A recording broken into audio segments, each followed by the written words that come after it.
Olá, você vai ver nesta edição do Câmara Rio Notícias. Campanha do TSE incentiva eleitores a não deixarem de comparecer às urnas nas eleições de outubro. A campanha tem, primeiro, dois propósitos. Primeiro, é desmistificar a questão do voto branco e nulo, que ele poderia anular a eleição. E a segunda questão é diminuir a ausência das pessoas ao pleito. Vigilância Sanitária faz a primeira fiscalização da Lei dos Canudos. E o América está em festa. O clube, um dos mais tradicionais do Rio, ganhou um presente especial de aniversário. O clube, que está completando 114 anos de existência, acaba de chegar a mais uma conquista. Ganhou um espaço no estádio que foi palco de seus 4 títulos, o Maracanã. A gente vai para um rápido intervalo e eu volto já. A gente começa a edição de hoje do Câmara Rio Notícias falando da campanha do TSE para incentivar o eleitor a comparecer às urnas nas próximas eleições. De acordo com o Tribunal Regional Eleitoral, a ausência de eleitores durante os pleitos no Rio de Janeiro tem um índice que varia entre 10% e 20%. No município do Rio existem 4.989.000 eleitores. Na última eleição, em 2016, 1.314.000 deixaram de comparecer no dia de votação. Votos brancos e nulos somaram pouco mais de 20%. O total de abstenção chegou a 26,8%. Aí estão os votos brancos, nulos e quem deixou de ir às urnas. Felipe diz que já justificou 3 vezes a ausência e pagou 2 vezes a multa por não ter votado. O cenário político ele já vem de algumas décadas já desapontando os eleitores, né? É o mesmo discurso de sempre, vou fazer, quando entra não faz, corrupção atrás de corrupção. A gente vê aqui estado do Rio de Janeiro. Eu não voto aqui mais, voto em Goiás, mas eu sou daqui e votei nulo algumas vezes porque não tinha candidato. Toda vez que o eleitor não comparece para votar, ele obrigatoriamente tem que justificar a ausência no prazo de 60 dias a contar da data da eleição. Isso nos 2 turnos. Ou pagar a multa de R$ 3,51, dinheiro que vai para o fundo partidário. Basta ir ao cartório eleitoral com um documento com foto. O eleitor que não justifica a ausência durante a eleição ou não paga a multa tem uma série de problemas como cidadão. Não consegue fazer empréstimos em instituições públicas, como o BNDES, por exemplo, não pode fazer a renovação e retirar o passaporte e ainda não consegue renovar a matrícula em universidades públicas. Segundo o TRE, a ausência de eleitores é maior durante a eleição majoritária e menor nas eleições municipais. Esse ano, 12.800.000 eleitores devem comparecer às urnas em todo o estado do Rio. E é importante que você, eleitor, não deixe de votar. Quando você não vota, você está deixando os outros escolherem por você. Se a gente não vota, a gente não tem o que reclamar dos políticos.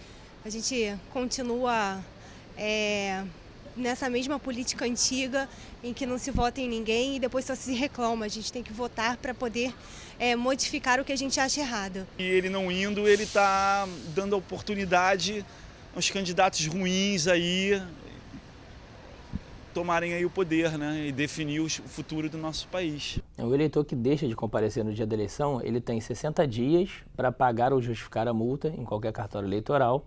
Para justificar, ele precisa ter algum documento, alguma prova física que leve para o juiz eleitoral para o juiz analisar se aquele motivo pela falta dele foi justo ou não. Passados esses 60 dias, ele não pode mais justificar a ausência. Ele tem que pagar a multa por ausência às urnas. Ou seja, ele pode só pagar a multa também e não justificar, por exemplo? Pode. Uma vez faltando, ele tem a opção, nesses 60 dias, de pagar multa ou justificar. É a opção do eleitor. Ele pode pagar direto porque não teve motivo nenhum. Passados esses 60 dias, a opção de justificar acaba. Ele tem que pagar a multa por ausência às urnas. Tanto no primeiro turno quanto no segundo turno. É independente, né? São independentes os comparecimentos. Inclusive, se a pessoa falta no primeiro turno, ele continua obrigado a ir no segundo turno normalmente. Se ele faltar os 2 turnos, ele tem que ter justificativa ou pagamento de multas para os 2 turnos.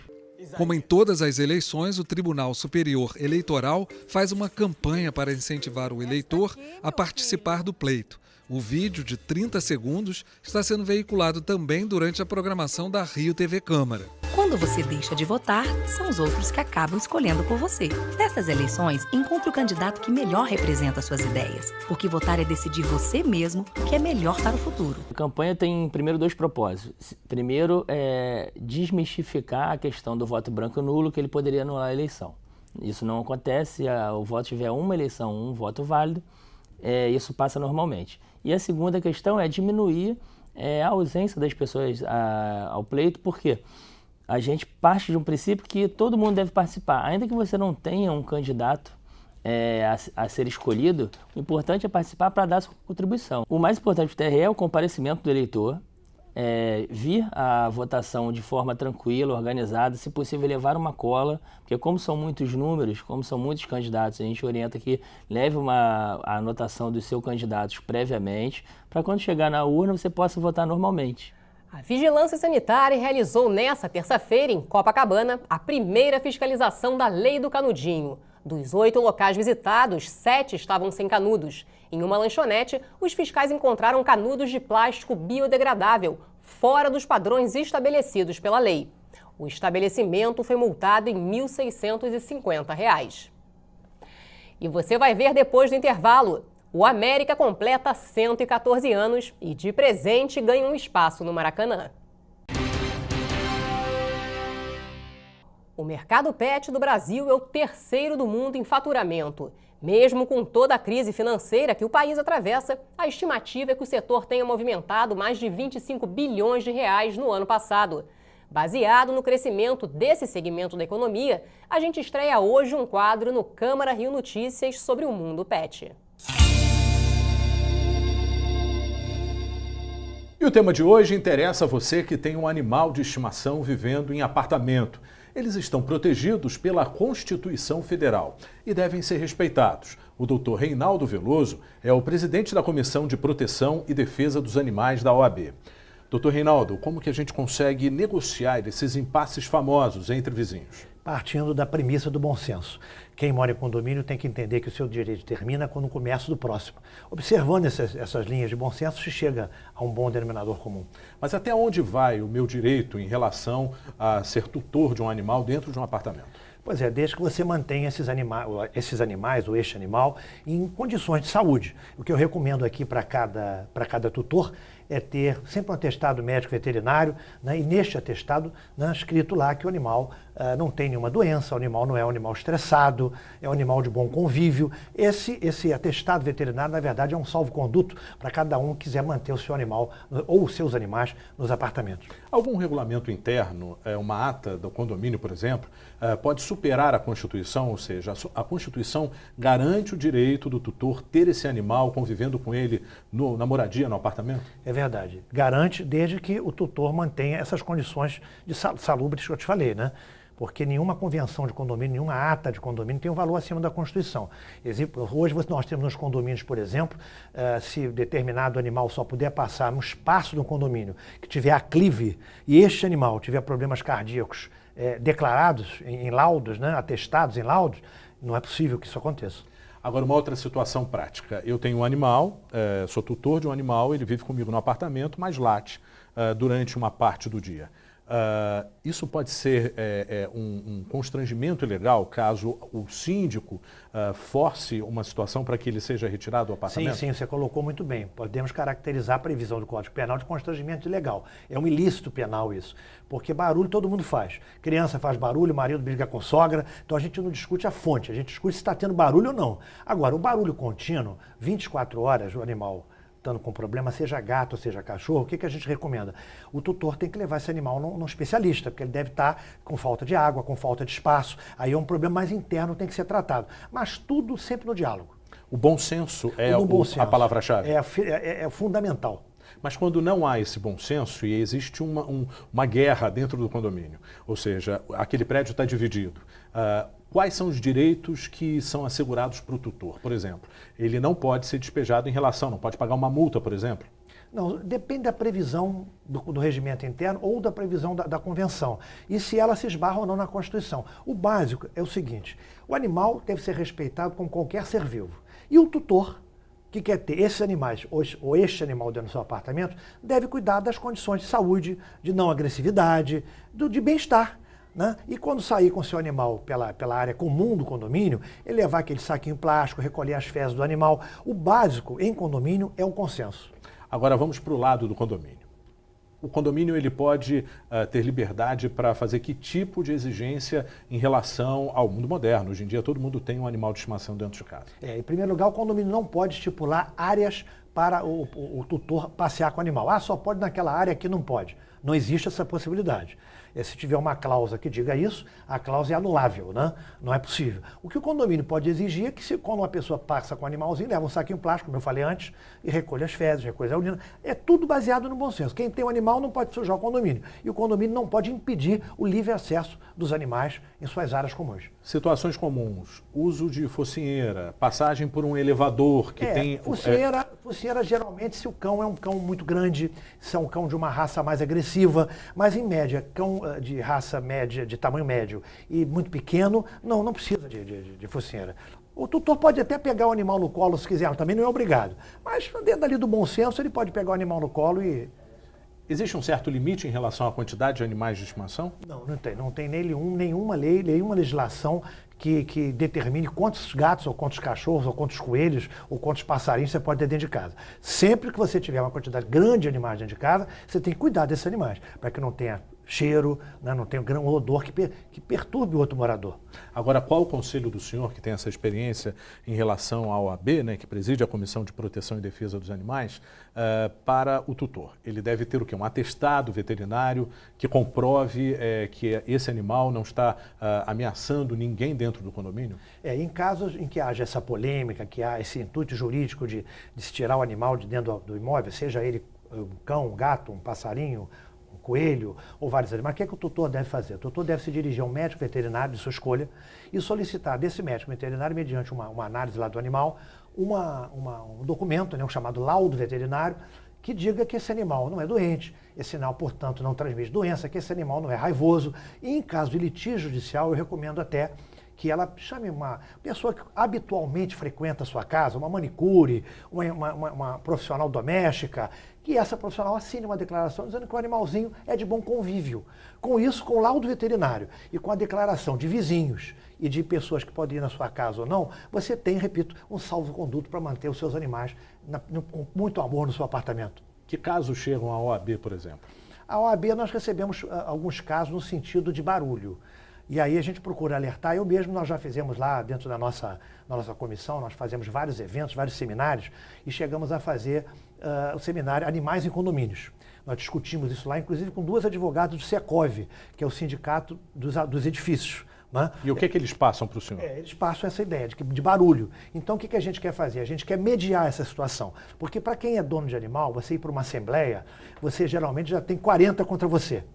Então, o que a gente quer? A gente quer que essas mediações elas aconteçam na própria OAB ou no SECOV, com um representante do reclamante, um representante do tutor, e a gente chegar no denominador comum. Agora, para se chegar nesse denominador comum, eu recomendo isso ao tutor. Uma pessoa ou duas pessoas que frequentem muito a sua casa, vizinhos que podem atestar que o seu animal não tem doença, não late tanto assim, e o laudo veterinário. Isso é fundamental. Agora, sempre partir para o diálogo e sempre partir para o esclarecimento, porque barulho todo mundo faz. Dr. Reinaldo, muito obrigado pelo seu esclarecimento. Voltamos com você, Ingrid. Há 114 anos nascia um dos clubes mais tradicionais do futebol carioca, que se tornaria o queridinho de muitos torcedores. Atualmente, o América Futebol Clube tenta voltar à elite do futebol do Rio, um lugar que ocupou durante boa parte da história. E no dia do aniversário, o clube ganhou um presentão. Um espaço no Maracanã, onde o América conquistou 4 de seus títulos. Ele é o segundo time de todos os cariocas, mas o primeiro de muitos. Celebridades como o cantor Tim Maia, os sambistas Dona Ivone Lara e Jorge Perligeiro e os jornalistas Alex Escobar e José Trajano sempre fizeram questão de declarar sua paixão pelo América, carinhosamente apelidado de Mequinha. O clube conquistou o primeiro campeonato do extinto estado da Guanabara em 1960. Levantou a Taça Guanabara de 74 e, em 82, levou para casa a Taça Rio e um troféu nacional, o do Torneio dos Campeões dos Campeões. O clube, que está completando 114 anos de existência, acaba de chegar a mais uma conquista. Ganhou um espaço no estádio que foi palco de seus 4 títulos, o Maracanã. Entre as relíquias expostas estão a camisa usada por Luizinho em 82 e a chuteira do jogo de despedida de Edu Coimbra. Mas as melhores lembranças estão na memória destes dois ídolos americanos. Eu sou o segundo maior goleador da história do Maracanã, né? Os três, eu, Zico e Roberto. Eu tenho um gol no Maracanã que às vezes o pessoal pergunta se é montagem, mas não é não. Foi contra o Botafogo, 2-0 na América, eu fiz 2 gols. Eu bati uma falta, ela bateu na trave, voltou e eu chutei de canhota e fiz o gol. Esse gol histórico dentro do Maracanã.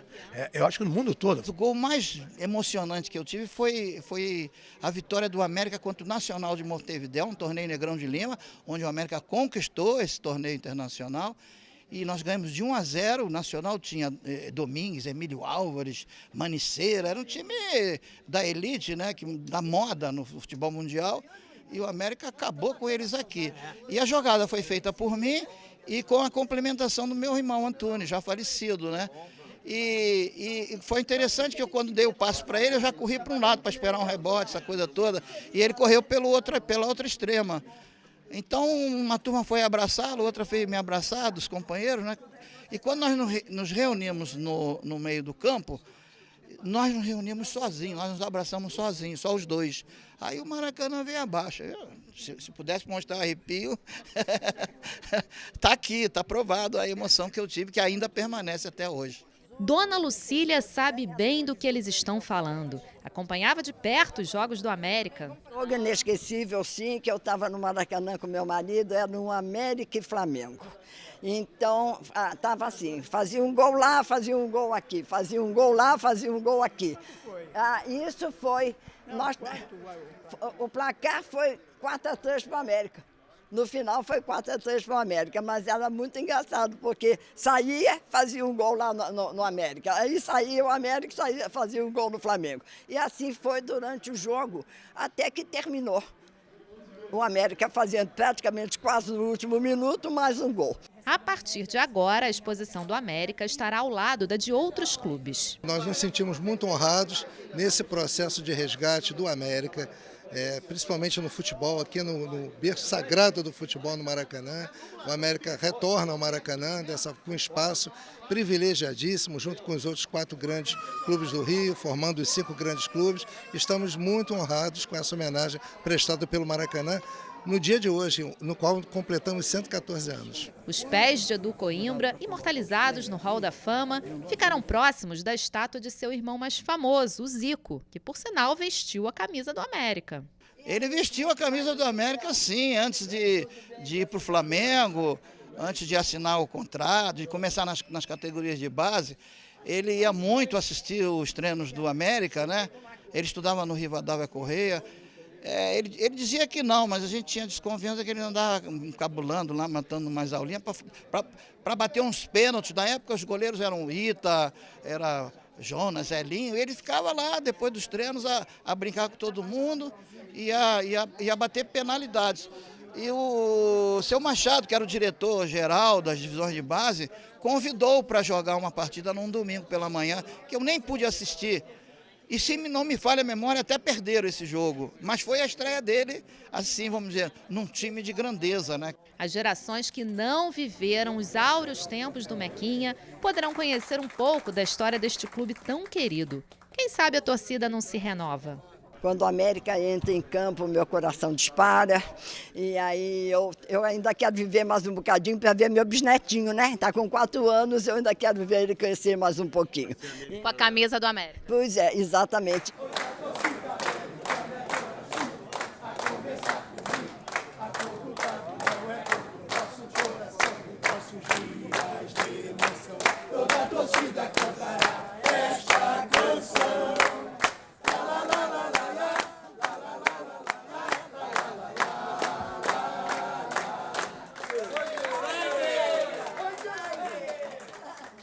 E o Câmara Rio Notícias fica por aqui. Obrigado pela companhia. Amanhã a gente se vê. Rio TV Câmara, 15 anos no ar.